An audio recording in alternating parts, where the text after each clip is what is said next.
श्री राधा वल्लभ श्री हरिवंश। सभी सखियों को श्री धाम वृंदावन से श्री हरिवंश। श्री जी की अपार कृपा आप सभी सखियों पर बनी रहे और एकमात्र श्री जी से हमारी यही प्रार्थना है सभी सखियों के लिए कि सभी सखियों को श्री धाम वृंदावन का वास जरूर मिले। बहुत सारे प्रश्न आज आप बहुत सारे सखियों के आए हैं, लेकिन समय को देखते हुए आज कुछ प्रश्न जो है वो आज लिए गए हैं, कुछ प्रश्न है जो कल लिए जाएंगे। रोजाना आपके सभी प्रश्नों का उत्तर जो है प्रयास रहेगा कि आपके सभी प्रश्नों का उत्तर दिया जाए। आज काफी सारे प्रश्न यहाँ आए हैं, तो जिसमें से सबसे पहला प्रश्न यहाँ आया तो है वो माधव भोला जी का, और इन्हीं का एक और सखी है जिनका नाम है सुकन्या जी। आप दोनों के प्रश्न जो है वो एक ही हैं, और हो सकता है कि जैसे माधव जी का जो प्रश्न है और सुकन्या जी का जो प्रश्न है वो बहुत सारे सखियों के भी प्रश्न हो सकते हैं, और ये बहुत ही एक महत्वपूर्ण प्रश्न है। इसे आप सभी बड़े ध्यान से, इसके उत्तर को आप सभी बहुत ही ध्यान से श्रवण कीजिएगा। तो माधव भोला जी का जो प्रश्न है कि सखी जो मुझे याद नहीं होती वाणी पाठ वगैरह उपस्थिति चल रही है, प्लीज मेरी हेल्प करें। ठीक है, सुकन्या सखी का प्रश्न है, सखी जो सारे श्लोक कैसे याद करें। सबसे बड़ा प्रश्न यही होता है कि हमें वाणी जी में जैसे नित्य पाठ उपासना है कि 84 जी है, श्री राधा सुधा निधि है, ये हमें याद नहीं हो पा रहा। तो हम सभी सखियों को ये प्रार्थना करेंगे कि आप सभी सखियां बार बार प्रेम से वाणी जी का गायन करें। इसीलिए श्री जी की कृपा से रोजाना 11 बजे वाणी जी का पाठ जो है वो किया जाता है। तो आप सभी सखियां प्रयास करें कि आप 11 बजे वाणी जी के पाठ में आप सभी सखियां आए और वाणी जी का गायन करें। अभी गलती आप कहीं ना कहीं ये हो रही है कि प्रयास यही किया जा रहा है कि जल्दी से जल्दी हमें वाणी जी याद हो जाए, तो ऐसा हो ही नहीं सकता। ठीक है, इसीलिए आपको क्या करना है, रोज आपको पद सुनने हैं, नित्य पाठ उपासना अगर आपको नहीं सेवा मिल रही कि आप उच्चारण करें, तो जो सखियां उच्चारण कर रही हैं आप श्रवण करें।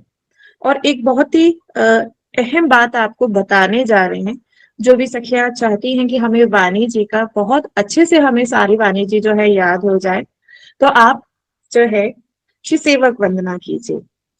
श्री सेवक वंदना कौन सी है?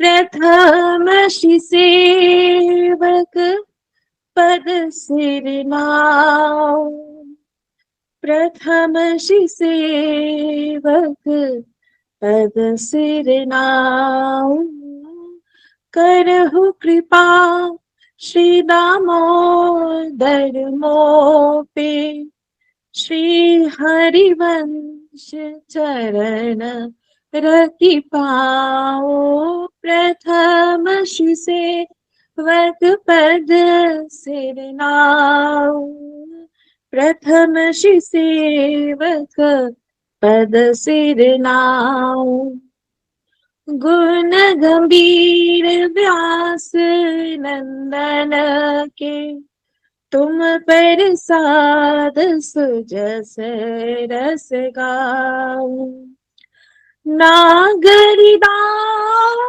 के तुम ही सहायक, नागरिदास के तुम ही सहायक, रसिक गण में नृपति मन भाओ, प्रथम श्री सेवक पद सिर नाउ, प्रथम श्री सेवक पद सिर नाउ। श्री नागरीदास की जय। तो ये प्रार्थना, ये वंदना आप सभी सखियों को जरूर करनी है, रोजाना करनी है। तो जब आप ऐसा करेंगी तो जैसे वाणी जी का भी आप कह रहे हैं, जैसे 84 जी के पद जो है नहीं याद हो पा रहे हैं, वाणी जी नहीं याद हो पा रहे हैं, आप सभी सखियां रोजाना जब भी वाणी जी का गायन करती हैं तो सबसे पहले श्री सेवक वंदना में से आप ये वंदना जरूर करें और फिर देखिए कैसी कृपा आप सभी सखियों पर होगी। चलिए, दूसरा प्रश्न आता है, श्री हरिवंश देवी, जब मेरी पहली उपस्थिति हुई थी दीक्षा के लिए तो मेरे सारे नियम हो जाते थे और भाव भी आता था, पर कुछ दिन से भाव नहीं आ रहा है जिस तरह पहले आता था। अब कई बार ऐसा होता है कि नाम जब भी नहीं हो पाता, ऐसे में त्रुटि कहाँ से हो रही है, मार्गदर्शन करें। तो ये प्रश्न है प्रसून जी का। प्रसून जी है इस समय? अगर हैं तो हैंड रेज करें। ठीक है, प्रसून जी हैं, ठीक है। तो देखिए, जब भजन मार्ग पर चला जाता है तो जो नियम हम लेकर चलते हैं, जैसे कि शुरुआती दिनों में जो नियम हम लेकर चलते हैं, हमें अपने अंतिम क्षणों तक, यानी जब तक ये प्राण ना निकल जाए तब तक हमें वो नियम हमेशा के लिए अंतिम क्षणों तक उन नियमों को अपने जीवन में लेकर साथ चलना है। ये भक्ति में जो उतार चढ़ाव आ रहा है ये स्वाभाविक है। आपको यहाँ कुछ बातों पर ध्यान देना है। सबसे बड़ी बात कि मुझ में वो भाव कैसे आएगा।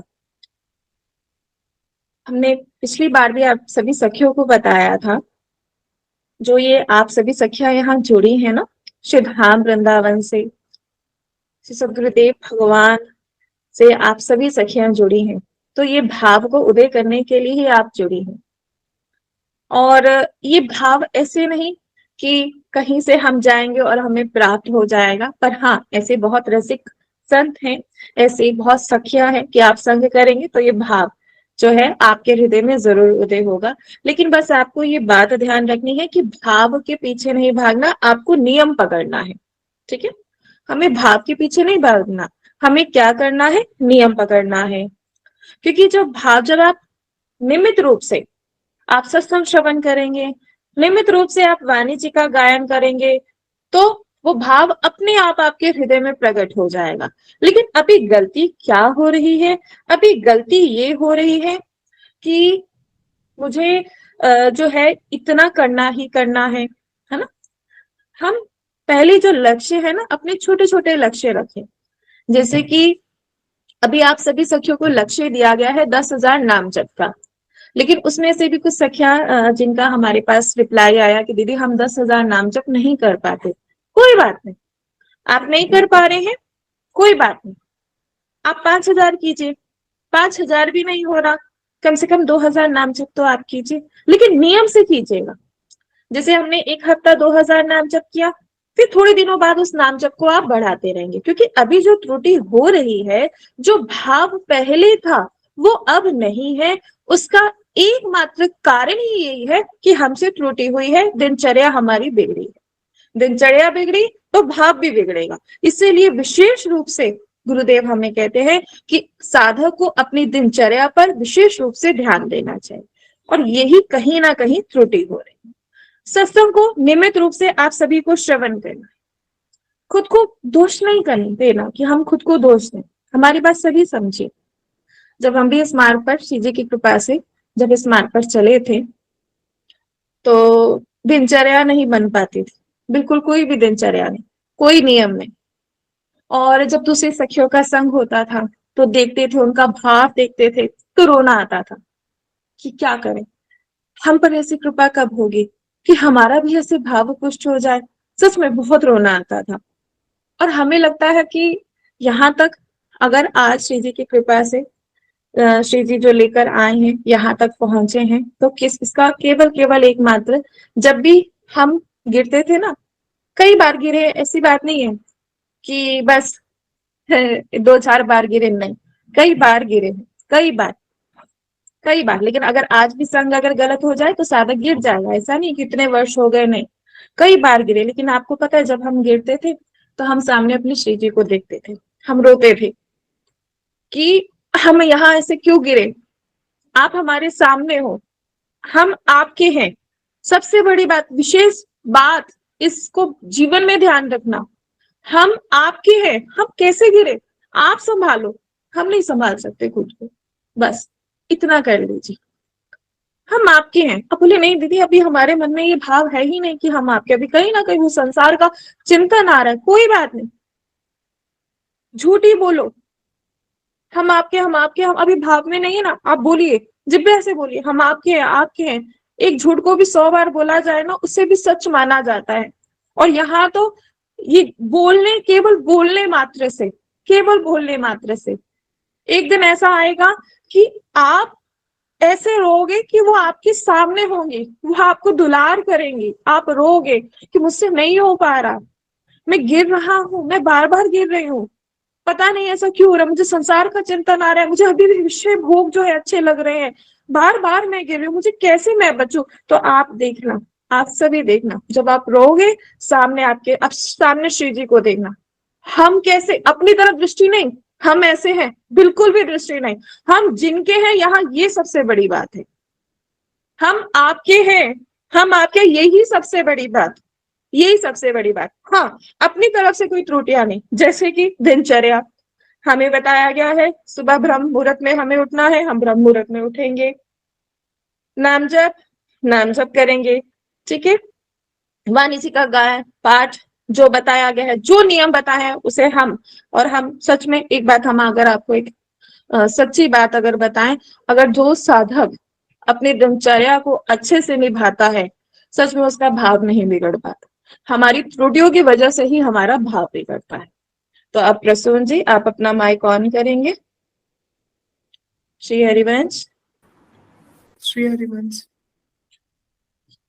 श्री हरिवंश, हमारी आवाज आ रही है आपको? जी भैया आ रही है। हाँ, अब आप ये बताइए कहीं दिनचर्या में तो त्रुटि नहीं हो रही? हाँ, 2-3 दिन से दिनचर्या में त्रुटि हो रही थी। हाँ बच्चा, जब दिनचर्या में होती है ना त्रुटि, तभी ये भाव बिगड़ता है, नहीं तो ये भाव कभी नहीं बिगड़ता ना, इसलिए विशेष रूप से अपनी दिनचर्या पर आप ध्यान दीजिए, ठीक है। श्री हरिवंश, ठीक है। तीसरा प्रश्न है, मेरी फर्स्ट अटेंडेंस हो गई है दीक्षा की, मुझे दीक्षा कब तक मिल जाएगी गुरुदेव भगवान से, मेरी जल्दी दीक्षा हो जाए, मैं जल्दी से लाडली की बन जाऊं, इसके लिए कितना नाम जप करना होगा सखी? रजनी मीना जी। श्री हरिवंश, रजनी सखी आप हैं इस समय? अगर है तो आप हैंड रेज करें। श्री हरिवंश सखी, ठीक है, आप बस हैंड रेज कर लीजिए, माइक ऑफ कर दीजिए। देखिए, सबसे पहले तो हम आप जिनकी अभी दीक्षा नहीं हुई है सखियों की, हम आप सभी सखियों की भावनाओं को समझते हैं कि देखो, सबसे बड़ी बात, जब हमारे इस हृदय में दीक्षा की इच्छा होती है ना, तो ये दीक्षा की जो इच्छा है ये बहुत पवित्र होती है, क्योंकि आप कुछ और नहीं मांग रहे, आप कुछ और नहीं मांग रहे, ना आप कोई संपत्ति मांग रहे, ना आप कोई पद मांग रहे, आप क्या मांग रहे हैं? उनका होना, कि मैं उनकी कैसे हो जाऊं, है ना, तो ये बहुत ही पवित्र है। लेकिन यहाँ एक बात आप सभी सखियों को ध्यान देने योग्य है, ये सभी सखियों का ही प्रश्न हो सकता है कि यहाँ आपको दीक्षा में कोई जल्दी नहीं करनी है, क्योंकि दीक्षा कभी भी जल्दबाजी में नहीं होती, दीक्षा होती है योग्यता के अनुसार, कि अभी हम उस योग्य हुए हैं या नहीं, योग्यता के अनुसार होती है। इसीलिए हमें पहले ही बहुत सी दिनचर्या, जो दिनचर्या में बहुत से नियम दिए जाते हैं, ताकि उन नियमों का पालन करके हम उस योग्य हो जाएं। सोने में को तपाया जाता है, क्यों? ताकि उसमें से सारे खोट निकल जाए। ठीक इसी प्रकार दीक्षा से पहले के जो नियम है, दीक्षा से जो पहले के नियम है, जो दिनचर्या हमें बताई गई है, उस दिनचर्या का पालन हम करेंगे, अच्छे से करेंगे, जो नियम बताए हैं वो नियमों का पालन हम करेंगे, और फिर देखिए आप दीक्षा के योग्य हो जाओगे। दीक्षा करने, प्राप्त करने के लिए कोई शॉर्टकट नहीं है। देखो, हम बाहरी चाहे कितना भी तिलक लगा लें, हम बाहरी कितनी भी मालाएं पहन लें, सफेद वस्त्र पहन ले, लेकिन जब हम गुरुदेव के सामने जाते हैं ना, तो सभी सखियां एक बात ध्यान रखना, जब भी हम गुरुदेव के पास सामने जाते हैं, गुरुदेव सबके भीतर की क्या स्थिति है ना वो जानते हैं। ये बात ध्यान रखना, सबके भीतर की स्थिति क्या है वो गुरुदेव जानते हैं, हमें बताने की आवश्यकता नहीं है। इसलिए अभी जो दीक्षा का आपकी प्रक्रिया जो चल रही है उसे आप बहुत ईमानदारी से करो। आपको पता है जब आप ईमानदारी से करेंगे ना तो गुरुदेव कितना प्रसन्न होते हैं। हमें लगता, बहुत सी सखियों को ऐसा लगेगा वो हमें कहाँ जानते हैं, है ना? ऐसा बिल्कुल भी नहीं। आपके हृदय में जो ये लालसा उत्पन्न हुई है ना दीक्षा के लिए, ये भी गुरुदेव ने ही करी। ये बात सभी ध्यान रखना, हमने नहीं ढूंढा। कोई कहे कि मैंने उन्हें ढूंढा, बिल्कुल भी नहीं, बिल्कुल भी नहीं। हमने उन्हें नहीं ढूंढा, उन्होंने हमें ढूंढा है, उन्होंने हमें ढूंढा है। बस अब हमें तैयार किया जा रहा है और अब हम तैयार हो रहे हैं दीक्षा के लिए। वो दीक्षा के लिए जो भी उन्होंने नियम बताए हैं उन नियमों का हम पालन करेंगे, अच्छे से करेंगे, क्योंकि ये जो ईमानदारी है हमारे गुरुदेव सब जानते हैं। ठीक है, तो कुछ प्रश्न है रजनी जी आपका? कोई प्रश्न हो आपका? जी नहीं सखी जो। नहीं है ना? आपको जैसे जो नियम बताए हैं ना उन नियमों को आप बहुत ध्यान से, ठीक है, वहां कोई जी भी बेईमानी नहीं करनी है। ठीक है सखी? बेईमानी तो हो रही है सखी जो। हाँ तो फिर नहीं करनी है ना सखी, वो इतना सुंदर। जी, मजबूरी में हो रही है कई बार। मजबूरी में कभी बेईमानी नहीं होती सखी, ऐसा नहीं कह सकते आप।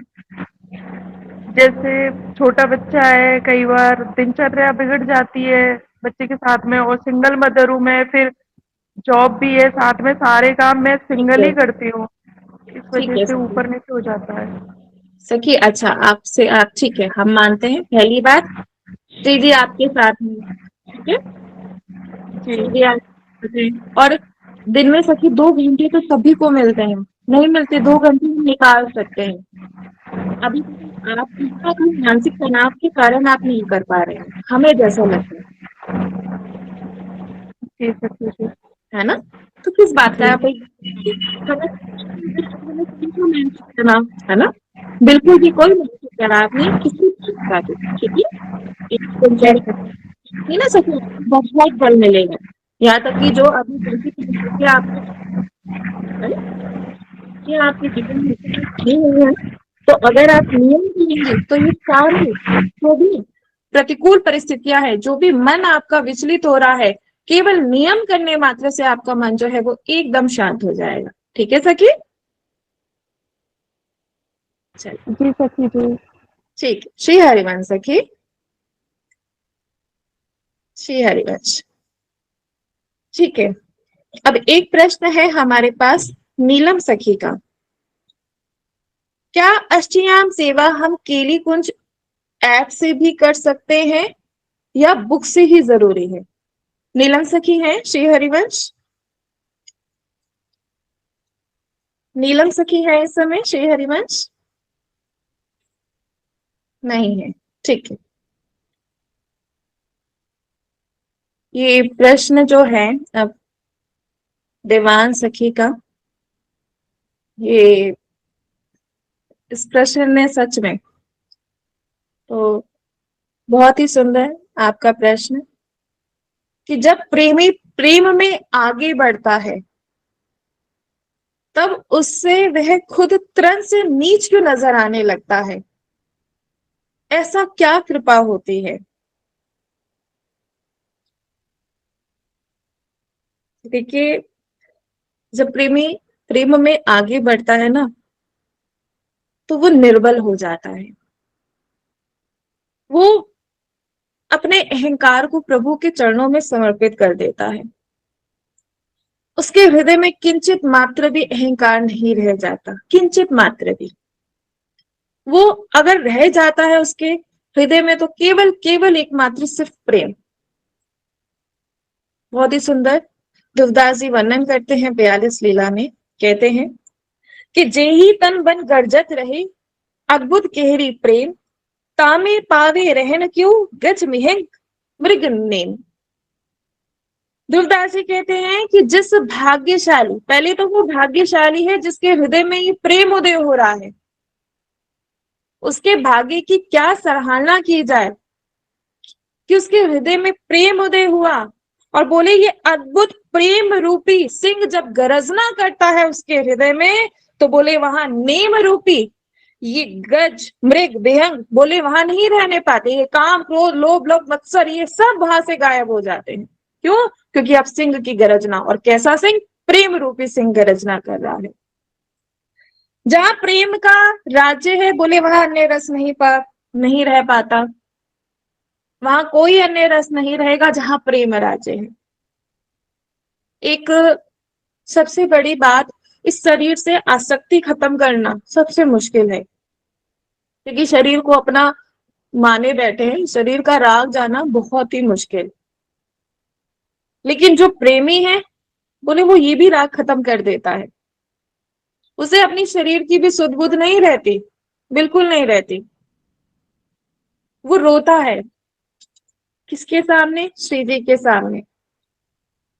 वो समस्त जितने भी सुख हैं उन सब का वो त्याग कर देता है। कोई भी सुख उसे प्रिय नहीं लगता, कोई भी सुख उसे प्रिय नहीं लगता। जितने भी सुख हैं, बोले सबको वो श्रीहीन कर देता है कि ये मेरे योग्य है ही नहीं। जैसे ही प्रेम का उदय होता है, शरीर के विषय सब नष्ट हो जाते हैं, और फिर वो स्थिति आती है त्रणादिपि सुनेचन। वो रोता है, श्री जी से प्रार्थना करता है कि हे लाडली जो, मुझ अधम पर आप कब कृपा करोगी। और हालांकि जिस स्थिति में वो पहुंच गया है वो अधम नहीं है, लेकिन वो फिर भी, क्योंकि भाव आ गया ना, त्रणादिपि सुनेचन, तरण से भी खुद को नीच मानता है कि मुझ पर आप कब कृपा करोगी लाडली जो, मुझे आप कब अपनाओगी, कब वो दिन आएगा।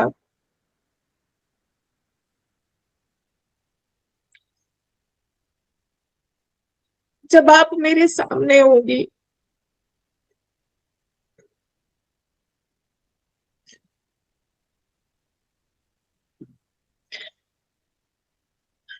मुझे ये संसार नहीं चाहिए लाडली जो, नहीं चाहिए।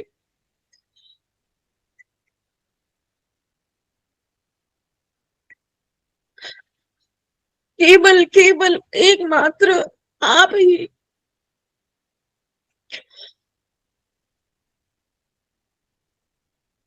मैं अब और नहीं भटकना चाहती, नहीं भटकना चाहती।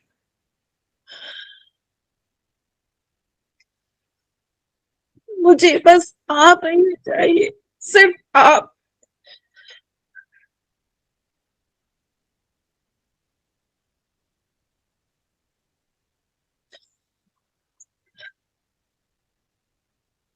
ये धन्य है वो सखियां जिनके भीतर ये भाव होता है, जो एक क्षण भी श्री जी के बिना नहीं रह सकती, एक क्षण भी। ये भाव कि कुछ नहीं चाहिए, कुछ भी नहीं, केवल श्री जी, केवल केवल केवल एकमात्र आप। बड़ी कृपा हम सब पर कि गुरुदेव ने हमें ये मार्ग दिखाया। हम पता नहीं कहाँ कहाँ हम सभी फंसे थे, कहाँ कहाँ। इस दलदल में जितना प्रयास कर रहे थे निकलने का, उतना ही फंसते जा रहे थे। सबसे बड़ी बात, जितना प्रयास हमारे द्वारा किया जा रहा था, उतना ही हम फंसते चले जा रहे थे। लेकिन बड़ी कृपा श्री जी की, अपार कृपा, हमें कोई प्रयास ही नहीं करना पड़ा। सबसे बड़ी बात, हमें सच में कोई प्रयास ही नहीं करना पड़ा। बहुत कृपा है उनकी, बहुत कृपा कि उन्होंने वो हमसे मिली, हमें अपनाया, और सबसे बड़ी बात, बिना ये सोचे विचारे कि हम कैसे हैं, ये नहीं सोचा उन्होंने, सच में नहीं सोचा। हम इतने अधम पापी, लेकिन फिर भी उन्होंने हमें अपनाया और ये भाव पुष्ट किया कि हमें ये समझ पाए कि हम कुछ भी नहीं, ये जो अहंकार लेकर हम घूम रहे थे, ये किसी भी काम का नहीं था। ये तो हमें जला रहा था, ये हमें उनसे दूर कर रहा था, और पता नहीं कितने समय तक हमें भटकना पड़ता, कितने जन्म हमारे व्यर्थ हो जाते, लेकिन उनकी ऐसी अपार कृपा कि इसी जन्म में उन्होंने हमें संभाल लिया। और अब हमें और कुछ भी नहीं चाहिए, कुछ भी नहीं। हम बस आपके हैं, आपके ही रहेंगे, बस हम इतना जानते हैं। एक ठोर बस, चाहे यही प्राण निकल जाएंगे, यही मरेंगे, यही अपने प्राण त्याग देंगे, लेकिन किसी दूसरी चौखट पर जाके हम दरवाजा नहीं खटखटाएंगे।